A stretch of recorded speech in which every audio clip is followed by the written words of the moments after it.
Microsoft na prelome tisícročia vydávalo závodné tituly, ktoré spadali pod označenie Madness. Bol tu napríklad Monster Truck Madness, v ktorom ste jazdili v obrovských amerických monštrách, no u nás by ste vďaka rôznym zákonom s takýmito veľkými hovedami jazdiť na cestách nemohli. Potom tu bol Midtown Madness, v ktorom ste zavodili síce v klasických autách, no po meste v štýle Need for Speed a políciou za zadkom. No a svätú trojicu šialených hier doplňali motorky Motocross Madness a my si dnes prvé dva diely predstavíme.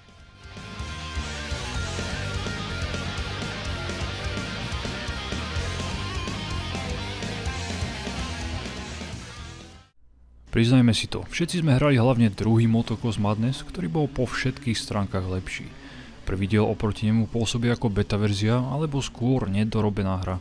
Aj tak sa hrá dobre a užijete si veľa zábavy. Motocross Madness vyšiel v roku 1998 len na Windows.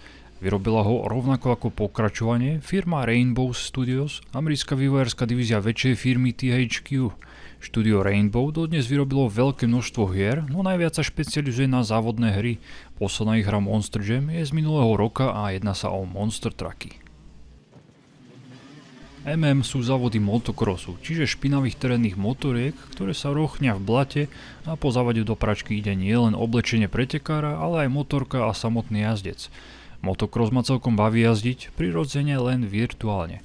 V reálnom živote som jazdil maximálne tak na štvorkolke po afrických Dunách, no po pol hodine ma tak boleli ruky po všetkých tých hrboľoch na ceste, že si viem živo predstaviť, čo musia absolvovať jazdci na týchto terénnych motorkách. Po skončení závodu musia nielen pritiahnuť uvoľnené šroby na motorke, ale aj na svojich kostiach. Oba diely idú výborne aj na Windows 10. Bez použitia DG Voodoo by ste mohli hrať prvý diel len v 640x480, no s jeho použitím som si užil krásne Full HD rozlíšenie. Jediné, čo mi chýbalo, bola hudba. Mal som CD verziu a počas hry som počul len zvuk motorky, po prípade bolestivé výkriky môjho jazdca po nejakom páde.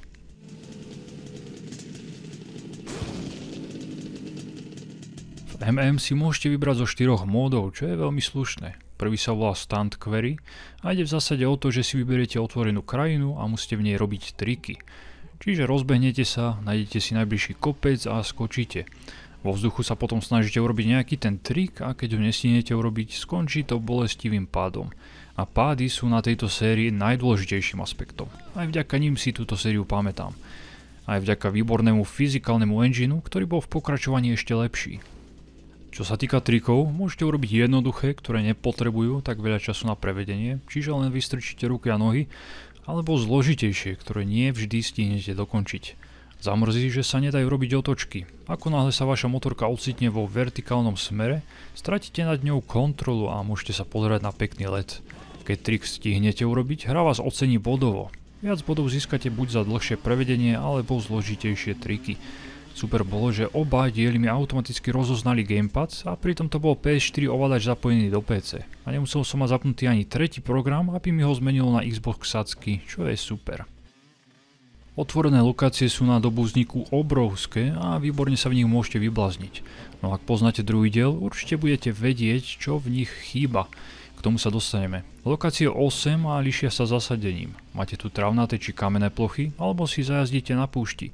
Najviac sa mi páčila oblasť Widowmaker a najmenej púšť s dunami.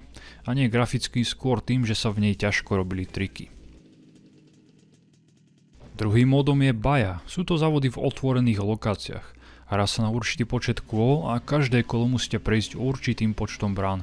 Ako a z akého smeru sa do nich dostanete je len na vás. Je to čisto off-road. Smer ďalšej brány síce ukazuje zelená šípka, no veľakrát je smer nepresný, preto sa podľa nej riaďte len z časti a hľadajte brány aj na obzore. Počítačoví závodníci podvádzajú, pretože dopredu vedia, kde je nasledujúca brána. Vy to zistíte až po jej prejdení. Tretím módom je národná trať. Okruhov je veľa, sú obrovské a páčili sa mi viac než taký supercross, čo je posledný mód. Nájdete tu množstvo šialených skokov, ktoré preskočíte len s dobrým rozbehom. Zapamätateľnou traťou je napríklad Airborne Delivery. Myslím, že jej názov hovorí za všetko, veď sa pozrite.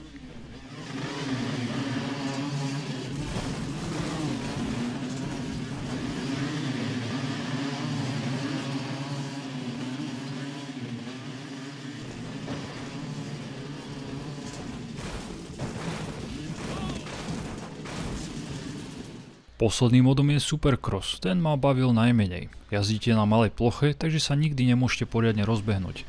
Skoky sa dajú síce lyžiacky obísť, no hra si uvedomuje, že ste ich obišli a keď si nedáte pozor, vráti vás späť na časť trate, ktorú ste neabsolvovali. Každý mod môžete hrať aj ako tréning, sám bez oponentov, potom ako jednotlivú trať či šampionát. Niekedy sa dá nastaviť aj trvanie trate, pri robení trikov alebo počet tratí pri okruhoch. Do každého modu si môžete vybrať aj oponentov, na trati ich môže byť až 10 a určite si ich tam dajte. Je to väčšia sranda a umelá inteligencia, aj keď je veľakrát výzvou, nie je neomylná. Počas hry bude tiež padať a po kolízii s oponentovou motorkou buď pôjdete dolu vy alebo super. Celkové AIčko výborné, jediné čo mi vadilo, že všetci jazdci išli tesne za sebou. Hlavne v móde Stunt Query, kde nie je žiadna trať a jedná sa o voľné robenie trikov. Ale chápem, že autori museli nastaviť nejakú trasu, aby fungovalo. Po vydaní sa stal MM veľmi úspešný. Do konca roka 98 sa predalo takmer 36 000 kópií a bol prehlásený za závodnú hru roku 98. Kritika rozdala aj absolútne hodnotenia a najnižšie som zaregistroval 65%. V 97. bola populárna závodná hra Motoracer, no príchodom Motocross Madness bola podľa mnohých prekonaná. Recenzentom sa veľmi páčila grafická stránka a že je hra jednoduchá a zároveň je výzvou. V slovenskom hernom magazíne Riky dostala pekných 85%. Odporúčané minimum bolo Pentium 133, 16 MB RAM a 3D karta. A bez nej ste hru vtedy nespustili.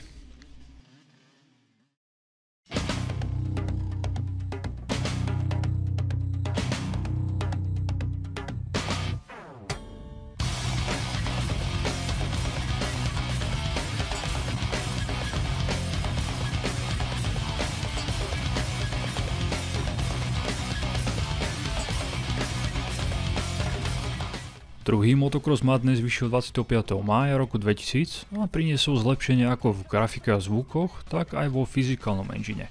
V otvorených oblastiach pribyli konečne stromy, do ktorých ste mohli vraziť, či rôzne objekty a oblasti nepôsobili tak prázdne, ako by ste jazdili na Marse či Mesiaci.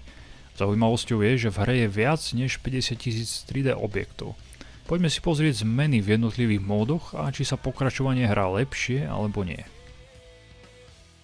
Mod Stunt Query, v ktorom ste robili triky, sa premenoval na Stunt Event. Na výber je 10 rozdielnych a obrovských lokácií, v ktorých sú okrem stromov a rastlinstva pridané aj ďalšie objekty. Rôzne stavby či budovy. Po leveli jazdí aj doprava, čo ma prekvapilo asi najviac. Môžete stretnúť aj jeep či nákladiak. A po oblohe lietajú motorové lietadla. Úplne som sa začal cítiť, ako by som jazdil v mape zo SimCity. No od toho tu bolo Streets of SimCity, ktoré vyšlo v 97.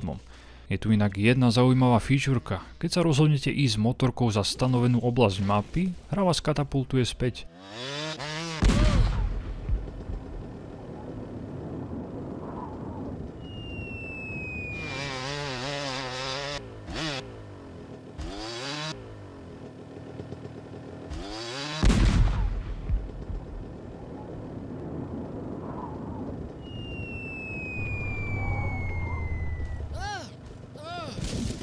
A môžete v jednej oblasti stretnúť aj UFO.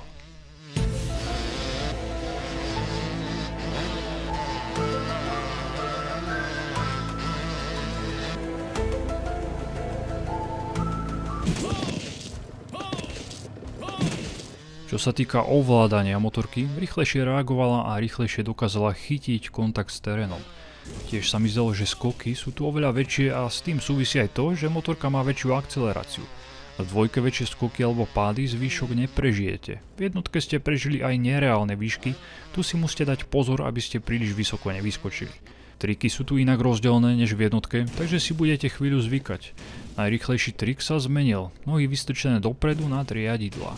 Čo sa týka oblasti, najviac sa mi páčil prvý park, kde bola hustá doprava, potom zasnežená oblasť s vlekom a observatóriom, púšť Arizony, ktorá je síce prázdna, ale má peknú prírodu, ťažobná oblasť s nákladnými autami a vlakom, čo mi pripomenulo prvý level v Ignition, alebo mexické Ciudad Nexo s azteckými stavbami. Poďme si porovnať mod Baja. Chyby v podstate ostali, čo sa týka kompasu, no najviac mi vadila umelá inteligencia protijazdcov. Aj na hard boli príliš pomalí a na rovinke ich v pohode predbehnete. V V tejto dvojke je AIčko oveľa tupšie, veľakrát skočí samovražedný skok a nevie spoľahlivo pristať. Ja napríklad skočím rovnaký skok ako oni a v pohode sa mi podarí pristať a nedolámem si kosti. A po rovinke s nimi divne škube, ako by mali počas jazdy záchvat.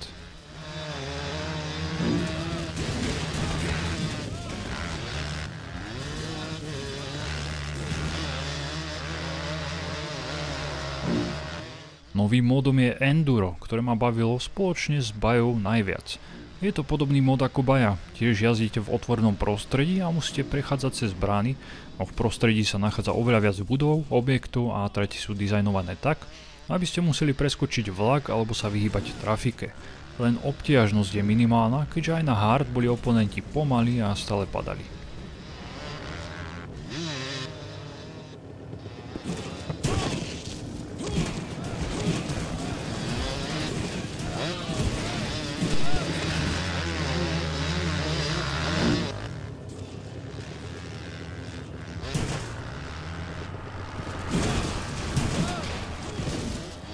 Národné trate ma v dvojke nejako nebavili. Je ich síce až 16, no v prvom diele mi prišli zabavnejšie. Padov si tu užijete oveľa viac, až to začne byť otravné. Hlavne kvôli počítačovým protivníkom. Títo akoby využívajú a naschvál padajú. A keď hráte proti 10 kompom, začnú byť závody tragikomédiou. Ide o to, že keď hráč spadne, kamera sa snaží udržať v zornom poli ako jazdca, tak jeho motorku. Dôležité ale je, kam motorka spadne, pretože v tom bode sa hráč respawnuje. A tak sa respawnuje aj komp, ale oveľa rýchlejšie. Takže aj keď spadne, vôbec ho to nespomalí, nedá takmer žiadny postih a ťažko sa tak predbieha. Poďme na predposledný mód Supercross. Skúste si tento mód zahrať proti 10 počítačom a uvidíte tú srandu. Škoda, že autori do hry nepridali život, pretože väčšina počítačových jazdcov by neprešla ani jedno kolo. Najhoršie je, že aj keď sa snažíte jazdiť čisto, nepriatelia vás strhnú na zem alebo sa od nich potknete. Čo sa týka skokov a ich obchádzania, autori dali do okolia trate zábrany, takže som ich nemohol obísť.